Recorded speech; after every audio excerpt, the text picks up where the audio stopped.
Class 10 NCERT pattern पर आधारित अध्याय फर्स्ट का 5वां वीडियो लेकर आए हैं। रासायनिक अभिक्रियाएं एवं समीकरण में आपका स्वागत है।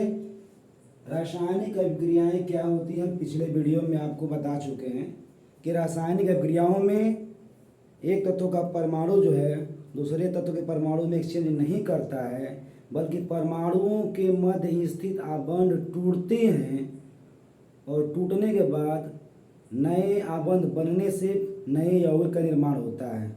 लेकिन यहाँ पर जो हम लोग पढ़ने जा रहे हैं वो अभिक्रियाओं का प्रकार है। अभिक्रियाएं दो प्रकार की होंगी, एक होंगी रासायनिक अभिक्रियाएं जिसका जिक्र हम लोग पिछले वीडियो में कर चुके हैं। अब यहाँ पर हम लोग पढ़ना है क्या, अभिक्रियाओं के प्रकार में हम लोग पढ़ेंगे दो अभिक्रियाएं। अभिक्रियाओं का प्रकार दो होगा, एक का नाम है हमारा रासायनिक अभिक्रियाएं, रासायनिक अभिक्रियाएं, रासायनिक अभिक्रियाएं। और दूसरा जो प्रकार होगा उसका, इसे हम बोलते हैं केमिकल रिएक्शन। क्या बोलते हैं? Chemical reaction. Chemical reaction.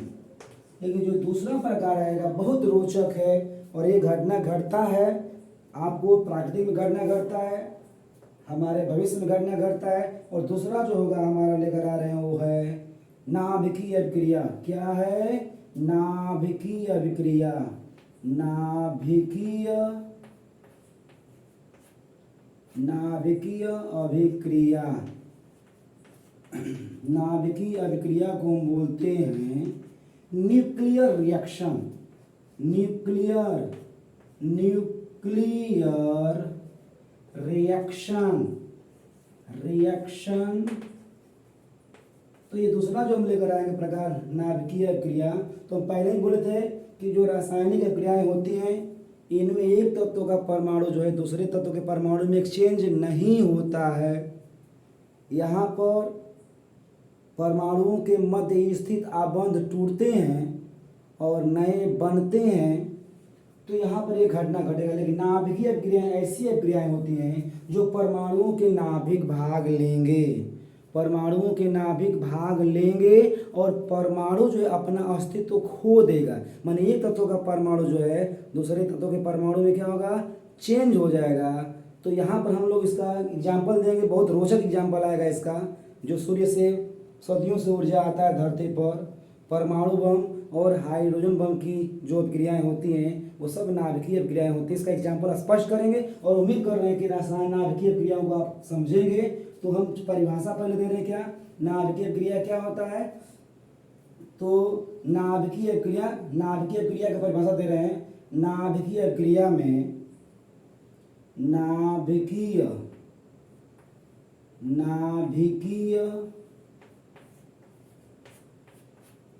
अभिक्रियाओं में नाभिकीय अभिक्रियाओं में परमाणुओं के नाभिक भाग लेते हैं।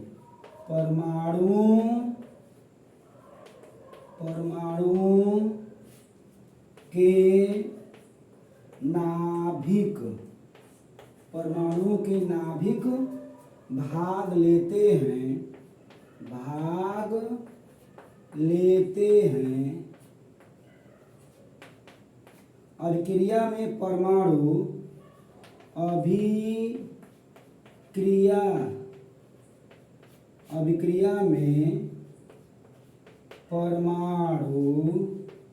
अभिक्रिया में परमाणु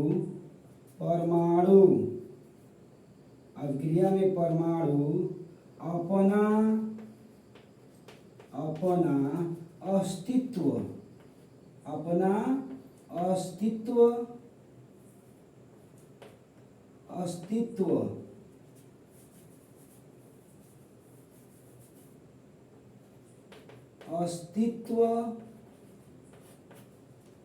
परमाणु अपना अस्तित्व खो देता है, अस्तित्व खो देता है या अस्तित्व भाग लेते हैं अभिक्रियाओं में, चाहे अभिक्रिया में परमाणु अपना अस्तित्व समाप्त कर देते हैं, अस्तित्व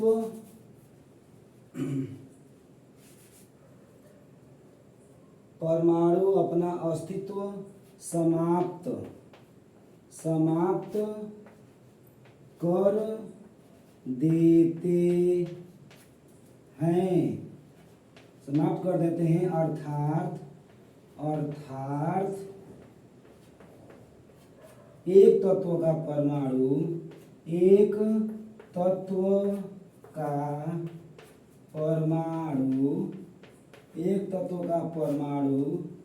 दूसरे तत्व के परमाणुओं में, एक तत्व का परमाणु दूसरे तत्व के परमाणुओं में, एक तत्व का परमाणु दूसरे तत्व के परमाणुओं में परिवर्तित हो जाता है, परिवर्तित हो जाता है। यहाँ पर उदाहरण, यहाँ पर हम एग्जाम्पल द्वारा स्पष्ट करेंगे। फिलहाल में हम यहाँ पर परिभाषा फिर देख रहे हैं, दोहरा रहे हैं कि नाभिकीय अभिक्रियाओं में परमाणुओं के नाभिक भाग लेते हैं। अभिक्रिया में परमाणु अपना अस्तित्व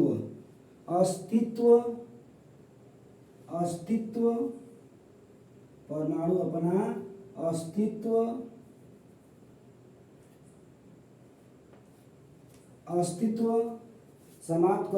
समाप्त कर देते हैं, अर्थात एक तत्व का परमाणु दूसरे तत्व के परमाणुओं में परिवर्तित हो जाता है। और अभी बोलेंगे इसका एग्जाम्पल ऐसा देंगे, इतना जबरदस्त इसका एग्जाम्पल आएगा तो आप देख कर तजुब करेंगे कि आखिर नाभिकीय अभिक्रिया में इतना विनाशक और अपार ऊर्जा प्राप्ति का कारण क्या है। तो आप लोग नाम सुने होंगे आइंस्टीन का समीकरण। जब द्रव्यमान की क्षति होती है, जब नाभिक टूटता है दो भागों में, एक तत्व का नाभिक दो भागों में टूटता है, तो इस परिघटना में जो है अपार ऊर्जा, उष्मा, प्रकाश के रूप में क्या होता है, रिलीज होता है। और वही क्या होता है, ऊर्जा, उष्मा, विनाश वर्ग, है ना, वही ऊर्जा जो होता है विनाश का कारण बनता है। तो जो ऊर्जा मुक्त होगा किस रूप में होगा, प्रकाश, उष्मा और ध्वनि के रूप में मुक्त होगा। तो यहाँ पर जो घटना घटेंगी, परमाणु बम, सूर्य से जो ऊर्जा आता है सदियों से, नाभिकीय संलयन, और एक परमाणु बम में बताए थे नाभिकीय विखंडन की घटना का एग्जाम्पल लेंगे। तो तीनों एग्जाम्पल हम समझा रहे हैं, ध्यान से समझिएगा। एग्जाम्पल नंबर 1 स्पष्ट करेंगे, एग्जाम्पल नंबर 2 स्पष्ट करेंगे, और इस आपको क्लियर हो जाएगा कि नाभिकीय क्रिया कितना खतरनाक और विनाशक क्यों है, इसका हम लोग अभी परिचर्चा करने जा रहे हैं एग्जाम्पल के द्वारा। तो ध्यान से पहला एग्जाम्पल ले रहे हैं हम लोग, परमाणु बम में क्या होती है। परमाणु बम में जो घटना घटेगी वो बहुत ही दर्दनाक होगा। परमाणु बम छोड़ने से क्या होता है, एक शहर तो तबाह हो ही जाता है। जैसा कि आपको मालूम है कि अमेरिका ने जापान के 2 शहर पर द्वितीय विश्व युद्ध में छोड़ा था, क्या, परमाणु बम, हिरोशिमा और नागासाकी पे। उसका प्रभाव आज भी देखने को मिलता है। तो एग्जाम्पल नंबर 1 लेने जा रहे हैं, एग्जाम्पल नाभिकीय क्रियाओं का एग्जाम्पल नंबर फर्स्ट,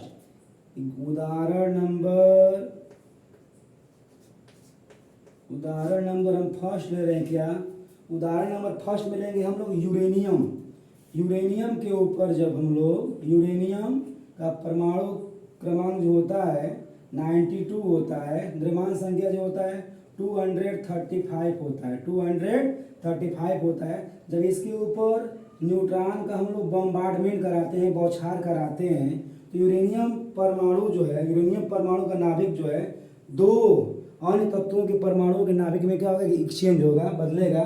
तो यहाँ पर नाभिक के विखंडन होगा। एक भारी तत्व का नाभिक जो है दो अन्य तत्वों के नाभिक में क्या होगा, कन्वर्ट होगा।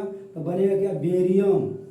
क्या बनेगा, बेरियम बनेगा 56 द्रव्यमान संख्या ऊपर लिखा जाता है, और प्लस क्रिप्टन का होता है परमाणु क्रमांक 36, द्रव्यमान संख्या होता है 92, और साथ में 3 न्यूट्रॉन निकलेंगे। क्या निकलेंगे, 3 न्यूट्रॉन निकलेंगे, और ऊर्जा निकलेगा किस रूप में, एनर्जी रिलीज होगी किस रूप में, ध्वनि ऊर्जा, ध्वनि के रूप में प्रकाश के रूप में और ऊष्मा के रूप में। तो ये परमाणु बम में यही घटना घटती है। ठीक, यहाँ पर जो है नाभिकीय विखंडन हो रहा है। एग्जाम्पल नंबर 2 जो हम ले लेंगे, एग्जाम्पल नंबर 2 जो ले रहे हैं वो सूर्य पे जो घटना घटती है नाभिकीय संलयन की, और अपार ऊर्जा धरती पर आता है सदियों से, तो वहाँ पर नाभिकीय संलयन होता है, वहाँ पर भी नाभिकीय क्रिया होता है। तो वहाँ पर होता है क्या 1H1, ये हाइड्रोजन का समस्थानिक क्या है 1H2 ड्यूटेरियम है। ये हाइड्रोजन के समस्थानिक कौन है ड्यूटेरियम है। तो ड्यूटेरियम का जब 2 परमाणु आपस में जुड़ेंगे, हल्के तत्वों के नाभिक जुड़ते हैं यहाँ पे, तो 1H2 और 1H2 तो बनता है क्या 2He4, यानी हीलियम के नाभिक में क्या हो गया, ये हीलियम के परमाणु में क्या हो गया, ये कन्वर्ट हो गया। और यहाँ पर भी क्या होगा अपार मात्रा में क्या होगा एनर्जी क्या होगी रिलीज होगी, निकलेगा। और एग्जाम्पल नंबर 3 जो ले रहे हैं जो सबसे खतरनाक है, अभी इसका यूज नहीं किया गया है किसी देश के ऊपर, अगर जिस दिन यूज कर दिया जाएगा तो शायद उस देश का नामो निशान नक्शे में बैठ जाए। माने परमाणु जो यहाँ पर बताने जा रहे हैं हाइड्रोजन बम के विषय में बताने जा रहे हैं। तो हाइड्रोजन बम जो है इतना खतरनाक है कि अगर किसी देश पर छोड़ दिया जाए तो उसका नामो निशान क्या होगा नक्शे से गायब हो जाएगा। तो चलिए यहाँ पर कौन सी घटना घटती है, तो यहाँ पर जो घटना घटती है यहाँ पर लेंगे हम लोग 1H3, ये हाइड्रोजन का क्या है ट्राइटियम है। यहाँ पर लेंगे हाइड्रोजन का समस्थानिक ट्राइटियम और लेंगे एक ड्यूटेरियम 1H2। जब दोनों के नाभिक संलयित होंगे जुड़ेंगे तो बनता है क्या, बनता है 2He4। अब प्लस एक न्यूट्रॉन रिलीज होगा 0N1 और प्लस एनर्जी ENERGY।